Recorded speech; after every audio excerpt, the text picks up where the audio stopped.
G'day and welcome back to the channel. Today we've got something exciting.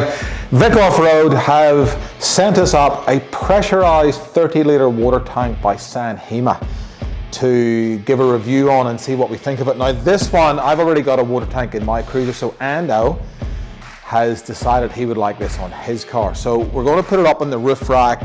Going to be handy for the shower. This thing's 30 litres, it's made out of stainless steel, it's pressurized, and it's something that, you know what, I've not seen many on the market, so I'm really keen to see how this performs and how it goes, so let's dive into it.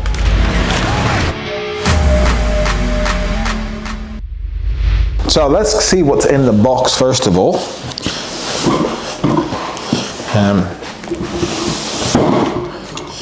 It's always fun unboxing stuff upside down. I'm sure something will fall out somewhere, but I'll try and do this as neatly as I can.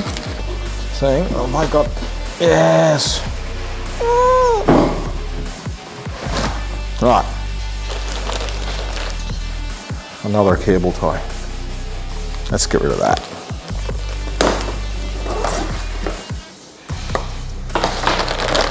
We got a box of stuff. I'd say that's nuts and bolts. Hose. And the water tank.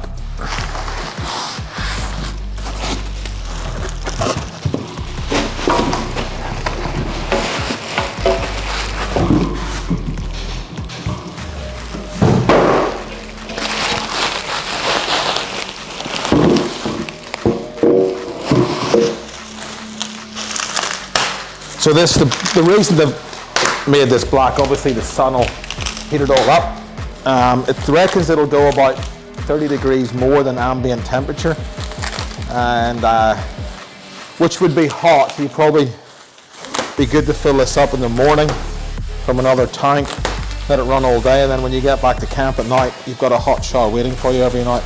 Look at that. Right, here we are. Here's the unit itself. On this side, there's the, so obviously there's a channel here we can screw it into stuff. On the back of this, let's have a look on this side.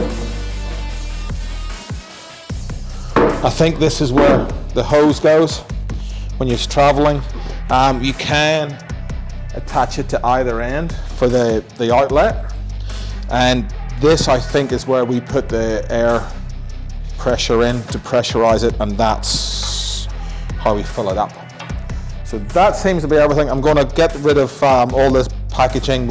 I'll come back to you when we've got everything laid out and we'll see exactly what we've got here. So we've unboxed everything and it's actually a really impressive kit. We've got a couple of different size bolts there for different applications, how we're going to mount it, a couple of brackets. Again, depending on which way you want to mount it, these will be good for lots of roof racks, lots of different situations. A nice braided hose with brass fittings. Everything's brass fittings with the water side of it.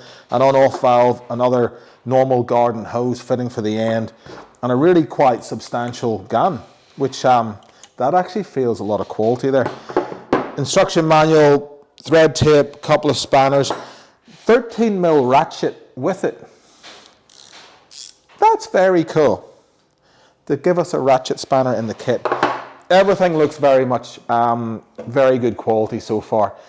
We're just going to look at how we're going to mount this on the car. Andy's thinking instead of using these brackets, we might look at drilling through his existing roof rack just for a bit of a neater finish. So we'll go and think about that and come back when we've got what the mounting solution is going to be.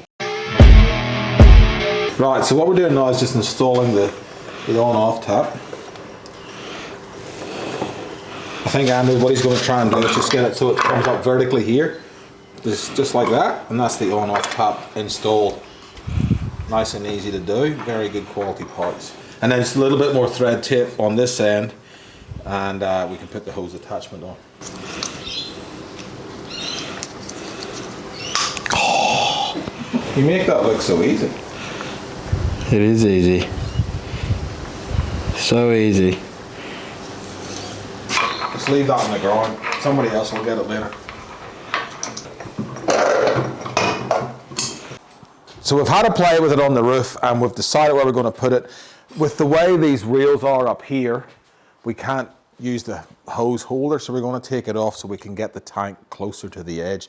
So we're just going to take these bits and pieces off this side, because we won't need them the way we're going to set it up.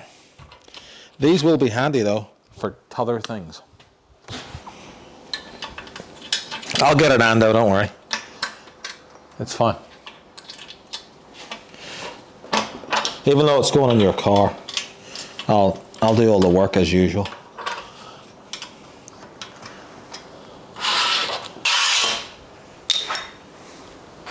Was that so difficult? All I needed was that. Get it up on the roof. Come on, let's get into it. Spit spot. So now that we've gotten everything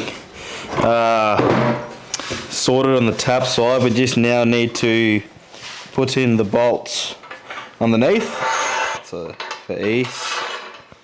And then these brackets will then go underneath those bars, which you'll see in a second.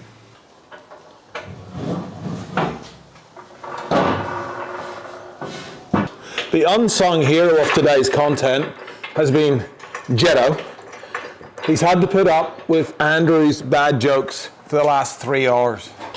So well done, Jetto. Thank you for your appearance and your support.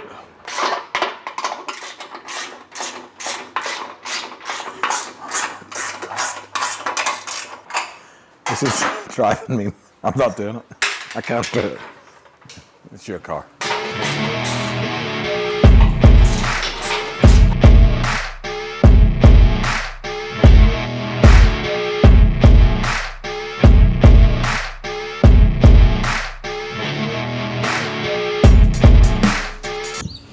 Might be better if I take that off. Oh.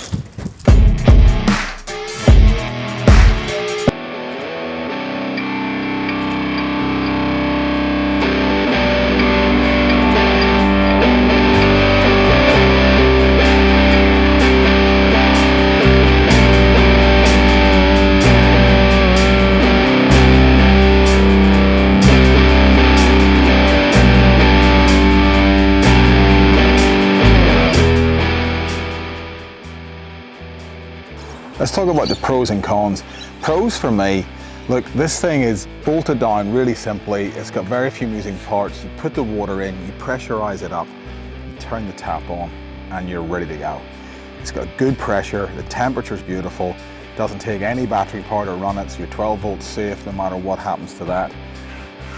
It's well built, it looks good on the car, lots of ticks there. Cons, look, I don't think there's that many in my opinion. One might be that there is a lot of pressure in here. You could go through the 30 litres pretty quickly if you just had it on that jet for a while. I'd say you'd empty this out pretty quickly. And the other thing to consider, depending on your setup, is you do have 30 litres plus the tank on the roof rack, which is 30 kilos plus the weight of the tank, so maybe 35 kilos, 40 kilos. So you got that to take into consideration, but that's pretty easy. The rest of it, I don't see any other cons really so far. That's the 30 litre pressurised water tank from Sanhema. If you like getting out and about, you want a quick solution to get clean or to wash stuff off, you probably can't go past this. Vic Off-Road supplied this to us. There's a link below in the description if you want to click on that to grab your own one of these. Other than that, thank you very much for watching. Please do subscribe to get more reviews like this, and we'll see you soon.